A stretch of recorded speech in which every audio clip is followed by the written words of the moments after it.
महाराष्ट्रात एकूण किती साखर कारखाने आहेत आणि सर्वात जास्त साखर कारखाने कोणत्या विभागात आहेत? चला तर पाहूया.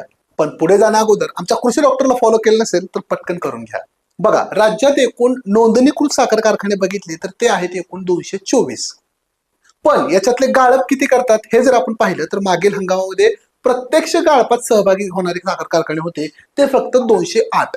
आता विभागानुसार कोणकोणत्या विभागात किती साखर कारखाने आहेत लक्षपूर्वक पहा. नागपूर विभागात 5 साखर कारखाने आहेत. अमरावती विभागात 11 साखर कारखाने आहेत. अहिल्यानगर विभाग 23 साखर कारखाने, पुणे विभाग 26 साखर कारखाने, नांदेड 27 साखर कारखाने, छत्रपती संभाजीनगर 41 साखर कारखाने, कोल्हापूर विभागात 41 साखर कारखाने आहेत. आणि सर्वात जास्त साखर कारखाने कुठल्या विभागात आहेत? सोलापूर विभागामध्ये तब्बल 50 साखर कारखाने आहेत मित्रांनो.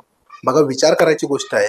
जो भाग सतत म्हणजे जवळपास दरवर्षी दुष्काळाच्या संकटाखाली असतो त्याच भागामध्ये सर्वात जास्त साखर कारखाने आहेत सोलापूर विभागामध्ये. ठीक आहे, माहिती कशी वाटली कमेंट बॉक्स मध्ये नक्की सांगा आणि साखर कारखान्याबद्दल तुमचं काय मत आहे कमेंट्स बॉक्स मध्ये नोंदवा.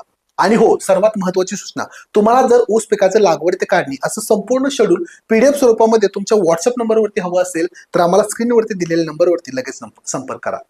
धन्यवाद.